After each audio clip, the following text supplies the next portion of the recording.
Well, thank you very much. Good evening, everyone. I'd like to begin by acknowledging the Gadigal people of the Eora Nation, and it's particularly pertinent that I do that because Australian Aboriginal and Torres Strait Islander people are severely disadvantaged. Everybody knows that, and when you raise this issue in Parliament especially, people say, well, yes, that's true, but we actually can't afford to do more. Well, I'd say, Mr Evans, we can afford to do more, and it's not a case, yes, of lifting ourselves up in a bucket. It's actually about providing ourselves with a platform so that we can join together and lift one another up. And that is why the wealthy should pay more tax in Australia. I want to go on to say that historically we've seen ourselves as a country of the fair go. We don't want to be the class system that was in the UK, we don't want to be the gated communities that are in the US. But increasingly that is not the case in this country. We are not the country of the fair go anymore, and that goes to the heart of this debate. What sort of country do we want to live in? What sort of society do we want to be part of? And that goes to the issue of equality of opportunity, and the fact is the gap between the rich and the poor in Australia is expanding, and as it expands it brings with it a lot of social problems, and we will all pay for those social problems into the future. The happiest, the most secure, the most prosperous countries are in the world are those where they are reducing the gap between the rich and the poor, not allowing it to expand. Now, I have to tell you, from my point of view, this debate tonight is not just a debate, it's actually a passion, and it's something that I stand up every day in the Parliament and argue. It is something that this nation has to face right now. And that is, we live in a society, not an economy. And I'm sick to death of people standing up saying this is what the economy needs. No, it is not what the economy needs, it's what the community needs, the society needs, and the economics have to be the tools that deliver what we want. And if we want high-speed rail, if we want in Australia to have urban rail, if we want 100% renewables, if we want a first-class education system, if we want equal access to health, for example, if we want to rapidly get away from digging up, cutting down and shipping away to a much more sophisticated economy, then we have to pay for it. And that is the absolute point here. We have to raise the money. And so that's why the wealthy should pay more tax. Now, Mr Evans said, and I agree with him, that it's a popular notion. Yes, it is. And he goes on to say, well, why haven't politicians thought of it earlier? Well, I'll tell you why they won't do it, because they don't have the political will to do it. That is what it takes. We know the community supports it. So let me give you an example. You go into the Parliament and the old parties are terrified of raising taxes. They won't stand up to the wealthy corporates and to wealthy individuals. And why is that? Because they know that those wealthy individuals and those corporates will punish them, will take out the advertising that will do them in. And if you need an example of that, the super profits tax was the classic case. The mining industry paid $20 million in advertising and saved themselves $40 billion.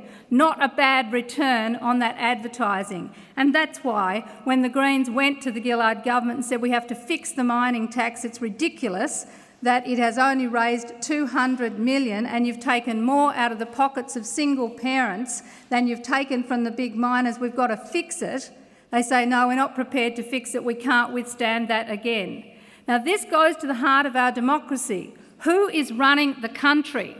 Who is actually delivering for the people and not for the most wealthy and the big corporates? And let me tell you, if we fix the mining tax, we could raise $21.8 billion in the period 2014 to 2017. And if we don't, who are the big losers? We've just heard that the rich or the wealthy can't pay, and then heard Mr Evans talk about a whole lot of people who are not wealthy, like small businesses. No one is suggesting that they're the wealthy in this country, but I can tell you who are not wealthy and who are the poor and who are the biggest losers here, and they're people who are on New Start. They're people who are single parents. There are universities. For goodness sake, why would we be taking $2.3 billion out of our universities right now and say to the rich, we don't expect you to pay more tax, But we are going to undermine the future of this country because, let's face it, if you are going to nation build, we need to invest in education from early childhood right through schools into our universities, because it is in those universities that will drive the new industries, the new jobs, the whole new future for this country. And that is crazy to say we are not going to tax the rich, we are not going to make them pay more taxes. Instead, we are going to undermine universities and, what's more, take it out of the pockets of students and convert their scholarships to debt. Well, that is a very bad idea because it will act as a big disincentive, particularly to students from rural communities, from lower income families. Also, when we get to the free ride that's going on here, the wealthy are getting an incredibly free ride. And I want to give you the example of the coal industry. They are out there, they want to dump 22 million cubic litres of spoil from dredging in the Great Barrier Reef. They want to build these new ports there, dump it on the Great Barrier Reef. They're driving global warming. And then we have extreme weather events, which the climate scientists say, yes, are made more intense by climate change. And who has to pay?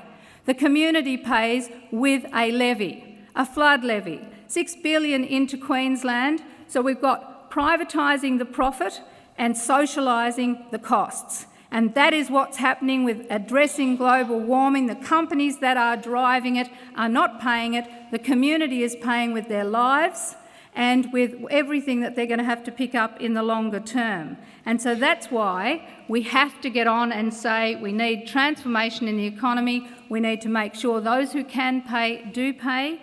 And in terms of the community being prepared to pay, the community are much more generous. The community said, yes, we're prepared to pay a flood levy to help people who are disadvantaged by the floods. The community also said they're prepared to pay the National Disability Insurance levy because they do think it's fair and appropriate that we have a scheme that helps people with disability.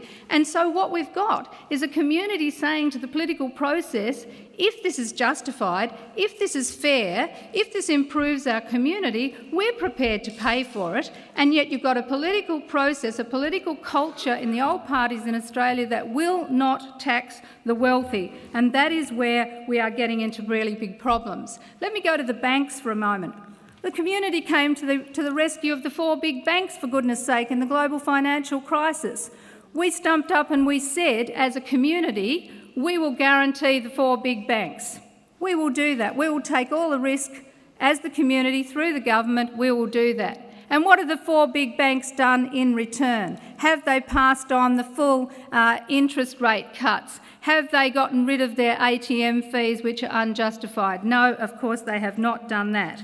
So we think it is appropriate that they should actually, the 4 big banks who are getting cheaper wholesale funding because they've got the guarantee of the government, we think it's time that a levy was imposed on them so that the Commonwealth, Westpac, NAB and ANZ spend, or actually pay, $8.4 billion over 3 years. Not only would it be great for the community and bring forward education funding for Gonski, bring forward the National Disability Insurance Scheme, which we all want, bring forward investment in our health and education system and get rid of the university cuts, but it would increase competition in the marketplace, and it's unfair at the moment on the smaller banks and credit unions and the like.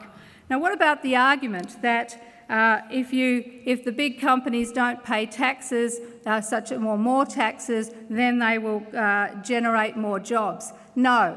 457 visas. They don't pay to skill up people in the workplace. They're trying to get people in overseas who have been educated overseas. Secondly, we saw in 2009 the mining industry shed 15.2% of their employees as they went into a downturn.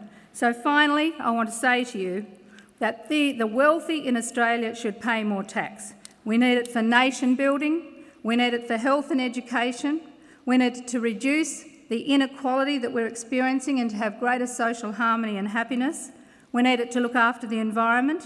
We need it to raise the revenue because those who have the wealth, individuals and corporations, have benefited from the wealth of the earth, from the atmosphere, from the labour of others and the generosity of other taxpayers, as well as the massive tax havens and loopholes that they have benefited from to the detriment of the broader community. We can't wait for the wealthy in Australia to pay more tax. Thank you.